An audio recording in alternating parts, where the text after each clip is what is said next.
Ahoy and welcome, this is Admiral. At long last, we're following up on my Smaller Villagers video by investigating the benefits of smaller trade units. So let's go ahead and dive into the discussion of smaller trade units and a few interesting things that I've found. Now, unlike villagers, trade carts are pure pathing machines, whose entire work routine consists of tirelessly moving from point A to point B and back again until doomsday, with only the briefest moments of respite to load and unload their heavy cargoes of gold. So you're probably assuming that smaller collision boxes for trade carts improves their movement efficiency, resulting in some degree of faster gold generation. And you know something? You'd be right! Although we should temper our expectations, as this is an indirect movement bonus, and not a direct speed or work rate bonus, or something that we should expect to be better than the peerless Spanish and Bohemian trade bonuses. Those two are certainly the gold standard for coveted late-game team bonuses, and appropriately so, given how powerful they are when they come into play. However, weaker team bonuses can still justify themselves by providing value through different means and at different times, including this one. Now, there are already some mods that reduce the collision size of trade carts, and at least one tournament has used such mods, namely the Delicious World Cup. They used a mod for trade carts that take up no space and can pass over any obstacles or terrain. Trade carts can also walk on water, by the way. This man seems remarkably unfazed. But we won't be considering flying trade carts as a serious proposal until the devs decide to add the North Pole as a civilization in 2250.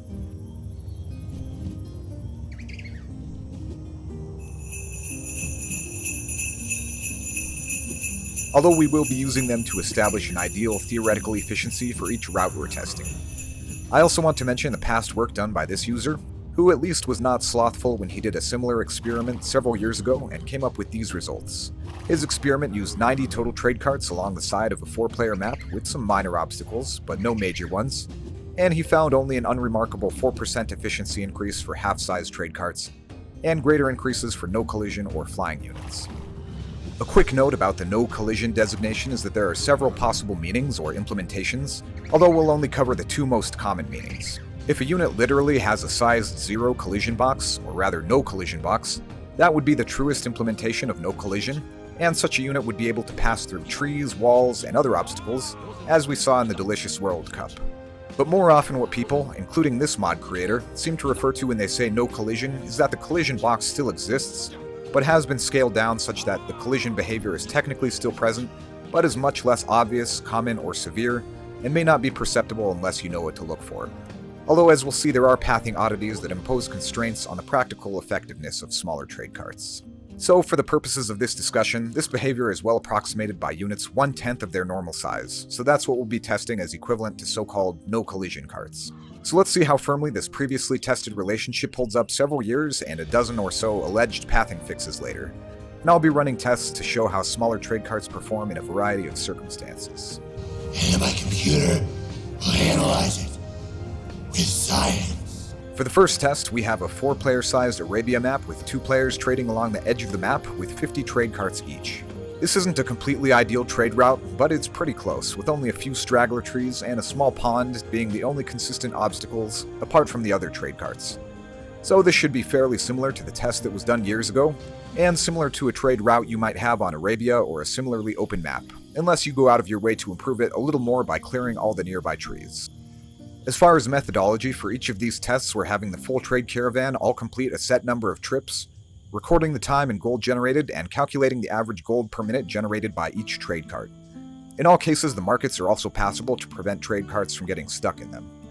I'll also be testing large numbers of trade carts, anywhere from 40 to 70 per player, as this is a reasonable range for the number of carts you'll eventually want to get to, and this is where the effect is most obvious. Although it is perceptible, but obviously smaller, even for relatively low numbers of trade carts, as long as there are obstacles or units to bump into.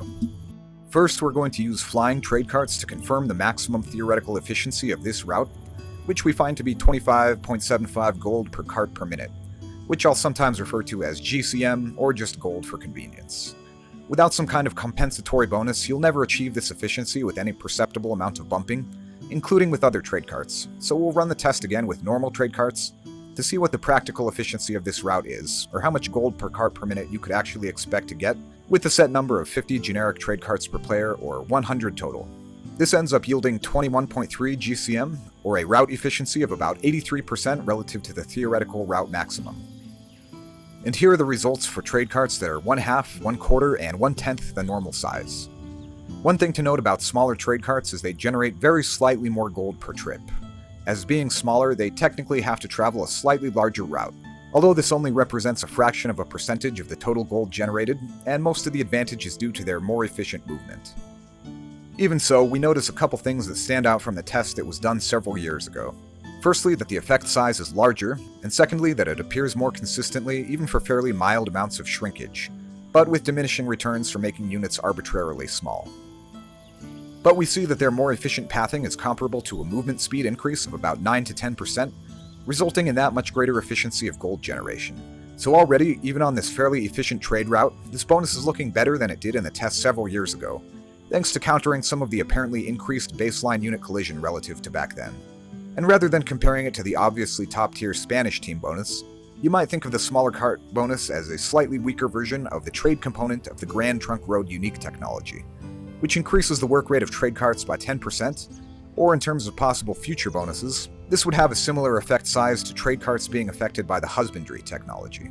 Another apt comparison comes from thinking of smaller carts as similar to a free trial version of the caravanserai, although lacking healing, due to both of them generating gold faster by expediting the movement of trade carts. In fact, in terms of gold generation, this is comparable to having almost half of this trade route covered by caravanserais, or about 4 free caravanserais. There's also another reason for the caravanserai comparison that we'll get into later. But before we do, be sure to like and subscribe if you haven't already. Mandatum, liking. Mandatum, subscribing. Now let's see where this bonus takes us when trade routes become a little less ideal, as might be the case on closed maps, or where they pass through your base for reasons of convenience or map layout. The next testing ground is on a 4-player sized Black Forest map, where the trade route passes through player bases and follows the shifting contours of the forest path, rather than a straight line. It's still a fairly efficient trade route given the circumstances, without excessive poorly placed buildings, and the cart movement is still pretty smooth, but it represents more of an intermediate case compared to the previous route. We're also going to make things a little more interesting by investing more heavily into trade, with 60 trade carts per player.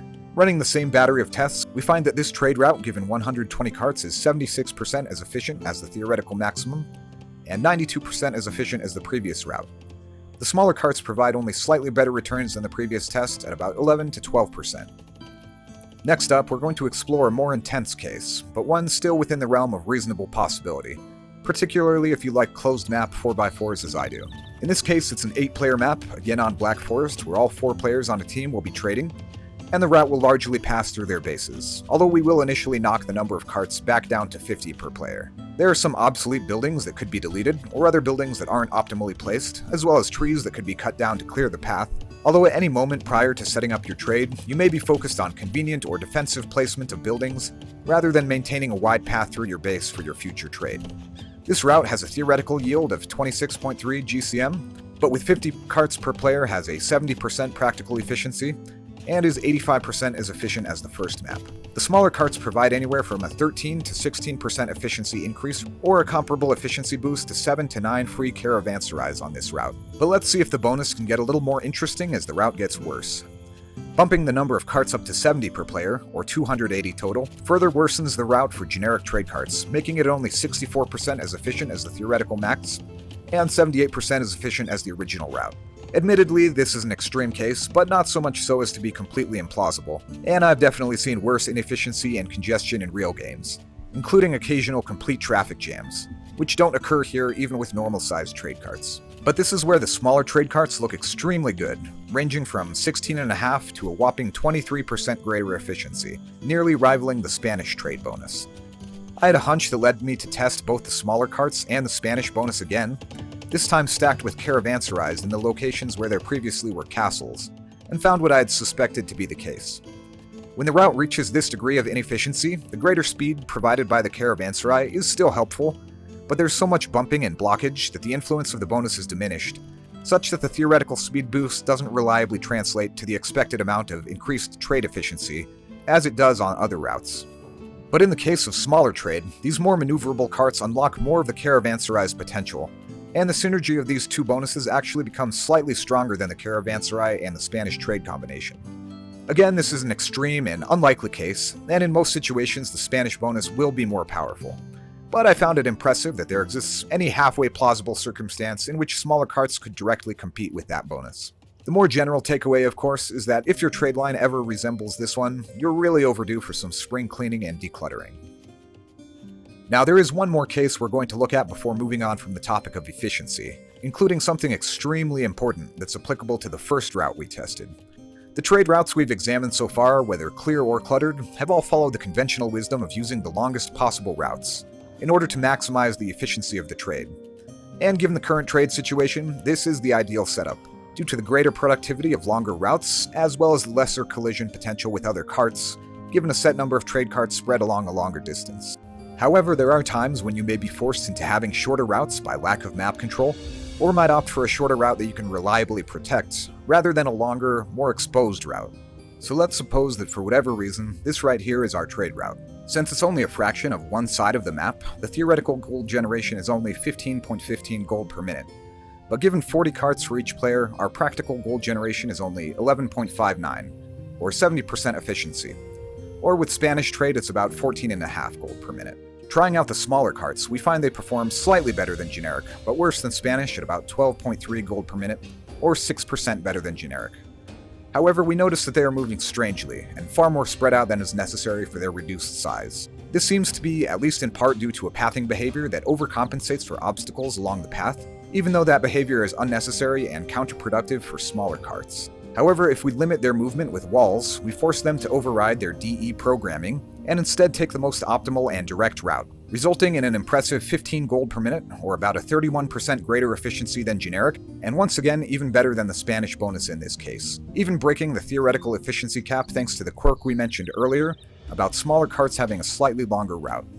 So if you were ever to find yourself backed into a corner and forced to miss out on the gains of a longer route, but benefiting from this bonus, you would suffer almost no penalty and lost efficiency from collisions, and could freely add as many trade carts as needed, remembering to wall them in to get maximum mileage out of this bonus. Revisiting the first test with this trick, we find the promising but mild benefit we initially saw improved even more by the guiding walls, yielding about a 14% greater efficiency compared to the previously measured 10%, with the rule of thumb being that if you can force smaller trade carts to move optimally, you can eliminate the vast majority of the inefficiency of a direct route. I was considering an additional synergistic bonus to be paired with this idea if it turned out to be weak, such as a passable 2-tile drop-off zone in front of the markets, but smaller carts alone are looking good enough that I don't think that's necessary. So that's as far as we're going to go down the dark path of commercial congestion, and let's look into any other benefits that might result from shrunken carts. As it turns out, there is one other notable benefit. As you've probably noticed with the caravanserai, the increased speed of carts makes them harder to kill, mainly for melee units who will have trouble catching up to them. Although ranged units with predictive firing can still target trade carts effectively, mostly regardless of speed or size. It's a similar case for smaller trade carts, which are better at slipping past friend as well as foe, and as part of a stream of other units are not slowed down as much as generic trade carts would be. And because the units in question are always moving quickly, you don't have to worry as much about siege or blast damage vulnerability as you might with smaller villagers. The creator of this no collision mod even compensated for this improved evasion with significant negative armor, although I don't think that's entirely necessary, especially if we choose not to shrink the carts to the same extent. But suffice it to say that this has a notable defensive component, hence the earlier comparisons with the caravanserai. Moving on to trade cogs, this section will be much shorter and simpler. There's not as much variance in the types of sea trade routes you'll have, with most routes simply passing along a coastline, or less commonly across open water. So I only tested 2 cases, namely an empty coastline route, as well as a more realistic coast with other docks and ships in the way. This resulted in about 7% greater efficiency for the ideal coastline, and a respectable 15% for the built-up coastline with docks and fishing ships. So while it's overshadowed here by the Spanish bonus, and appropriately so given how famous the Spanish were for transporting enormous quantities of gold across the sea, We have returned for the rest of your gold. Surrender now, or feel the wrath of our bombards. it still provides a sizable benefit that would get even better with more cogs, other ships, or docks in the way. But I'm not going to do a deeper dive into the aquatic application of trade, as we're already drowning in data from the trade cart tests. I'll just note that in circumstances of constricted or shorter sea trade routes, as on land, Smaller cogs are able to recover most of the efficiency that would ordinarily be lost by collision, but of course not the efficiency of missing out on a longer route. So to quickly summarize everything before we wrap up, the bonus of smaller trade units is on average not as strong as the Spanish trade bonus, but is more comparable to partial caravanserai coverage in terms of gold generation and melee enemy evasion. So you can think of it as an anti-inefficiency bonus paired with a defensive bonus. For 40 to 50 trade carts, it averages about 9 to 10% more gold generation on routes that are already efficient, and ranges from 11 to 16% higher efficiency boosts on moderately cluttered but still decent routes, with edge cases, extremely inefficient routes with more trade carts, or guidance along a map edge with the aid of walls, allowing it to reach still higher, up to the 20s or even 30s. For trade cogs, this provides at least a 7% boost under ideal circumstances, but will be closer to 15% or even more when extra docks, warships, and fishing ships come into play.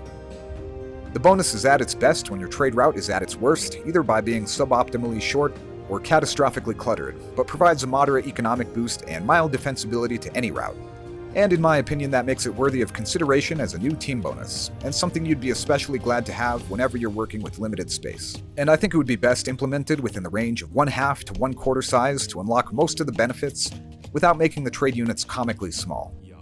Anyway, those are my thoughts on this potential team bonus, but what do you think? You can share your thoughts in the comments, like, and subscribe. This has been me testing the tempting team bonus of Tiny Trade. Till next time.